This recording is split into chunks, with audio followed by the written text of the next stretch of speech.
وہ بھی اب ہمیشہ کے لیے ختم ہو چکی تھی۔ اب وہ صرف ایک اپاہج تھا جس کا سہارا ایک ایسی عورت تھی جو اب صرف اپنی انسانیت اور فرض کی زنجیروں میں بندھی اس کی خدمت کر رہی تھی۔ وقت کے گزرنے کے ساتھ ساتھ ہی گھر کا ماحول ایک عجیب سے جمود کا شکار ہو گیا تھا۔ رستم اب کسی بھی قسم کا مطالبہ نہیں کرتا تھا۔ وہ گھنٹوں اپنی ویل چیئر پر بیٹھا کھڑکی سے باہر یا پھر آلیانہ کو گھر کے کاموں میں ہی مصروف دیکھتا رہتا۔ اس کی آنکھوں میں اب وہ وحشت نہیں تھی جو کبھی اس کے جنون کی پہچان ہوا کرتی تھی، بلکہ اب ان میں ایک گہری پشیمانی اور حسرت تھی۔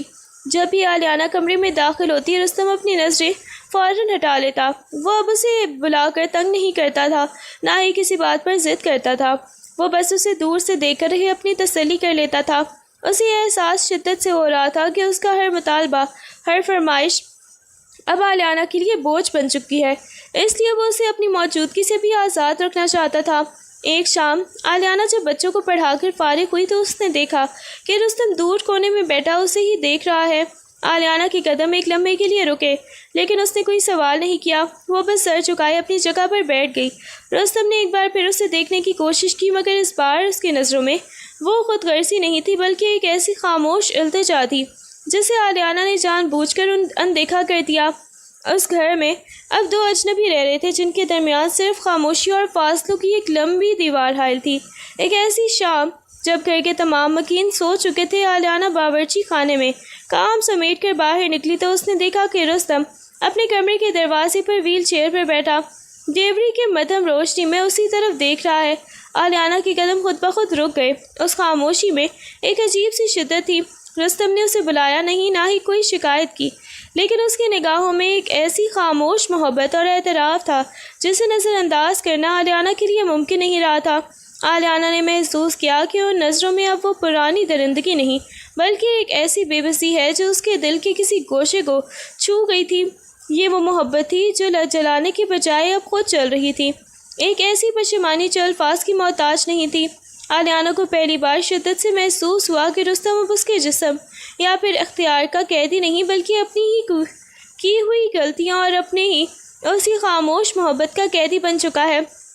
وہ جان گئی تھی کہ رستم کا ہر دن اب اس کے لیے ایک سزا ہے، اور اس سزا کا واحد لمحہ سکون اسے آلیانہ کو دیکھ کر ملتا ہے۔ آلیانہ کے دل میں نرمی تو نہیں، لیکن ایک ایسی گہری ہمدردی ضرور پیدا ہوئی جس نے اس کے غصے کی سختی کو پگھلا دیا تھا۔ اس نے سر جھکا کر ایک گہری سانس لیا اور رستم کی طرف دیکھے بنا اپنے کمرے کی طرف بڑھ گئی، لیکن اس کی تیز ہوتی ہوئی دھڑکنیں گواہی دے رہی تھی کہ اس خاموش محبت کا بوجھ اب اس کے لیے سنبھالنا پہلے سے بھی زیادہ مشکل ہو گیا تھا۔ رات کے آخری پہر جب گھر میں سناٹا اپنے جوبن پر ہوتا، رستم اپنی ویل چیئر پر بیٹھ کر لرزتے ہاتھوں سے اپنی پرانی ڈائری کھولتا۔ قلم کا نوک کاغذ پر کھرچنے کی آواز اس کے دل کی دھڑکنوں سے ہم آہنگ ہوتی۔ آج اس نے پہلی بار آلیانہ کے لیے وہ سب کچھ لکھا تھا جو وہ کبھی زبان سے ادا نہ کر پایا تھا۔ آلیانہ، آج پھر تمہیں دور سے دیکھا۔ تم جب باورچی خانے سے نکل کر اپنے کمرے کی طرف جاتی ہو تو تمہاری قدموں کی چاپ میری روح کو چیر دیتی ہے۔ میں نے کبھی سوچا بھی نہیں تھا کہ جس محبت کو میں اپنی طاقت بنا کر تمہیں قید کرنا چاہتا تھا، وہی محبت مجھے لاچار اور اپاہج بنا کر تمہاری قدموں میں لا گرا دے گی۔ اب میں تمہیں پانا نہیں چاہتا، میں بس تمہیں دیکھ کر یہ تسلی کرنا چاہتا ہوں کہ تم زندہ ہو اور میری موجودگی تمہیں مزید اذیت نہیں دے رہی۔ میری خاموشی میری سب سے بڑی سزا ہے، کیونکہ میں جانتا ہوں کہ یہ خاموشی ہی وہ دیوار ہے جو میں نے خود اپنے اور تمہارے بیچ بنائی ہے۔ میں نے تمہیں توڑنے کی کوشش کی، مگر میں خود بکھر گیا۔ اب میری زندگی صرف تمہاری ایک جھلک دیکھنے کے منتظر ہے۔ تم مجھ سے نفرت کرو تو شاید مجھے سکون ملے، مگر تمہارا یہ فرض نبھانا، یہ بے لوث خدمت، یہ مجھے ہر روز زندہ دفن کر دیتی ہے۔ رستم نے ڈائری بند کیا اور اسے تکیے کے نیچے چھپا دیا۔ اس کی آنکھوں سے چند قطرے گر کر صفحات پر جذب ہو گئے۔ وہ جانتا تھا کہ یہ الفاظ کبھی آلیانہ کی نظروں سے نہیں گزریں گے، لیکن اس ڈائری میں لکھنا ہی اس کا واحد سہارا تھا جہاں وہ اپنی انا کے ٹکڑے کے آلیانہ کے نام کر سکتا تھا۔ ایک دوپہر جب رستم اپنی فزیو تھراپی کے لیے گھر سے باہر گیا ہوا تھا، آلیانہ اس کے کمرے کی صفائی کرنے گئی۔ بستر درست کرتے ہوئے اس کی نظر تکیے کے نیچے دبے اسی ڈائری کے کونے پر پڑی۔ اس نے اسے نکالا اور ورق گردانی کرنے لگی۔ ان صفحات پر بکھرے الفاظ جیسے آلیانہ کے دل پر اترے ہوئے تھے۔ رستم کے لکھے ہوئے ہر لفظ میں اسے اس کا پچھتاوا، اس کی کرخناکی اور وہ خاموش محبت صاف نظر آ رہی تھی جس کا احساس اسے کچھ دن پہلے ہی ہوا تھا۔ وہ ابھی آخری جملے پڑھ ہی رہی تھی کہ کمرے کے دروازے پر پہیوں کی گڑگڑاہٹ سنائی دی۔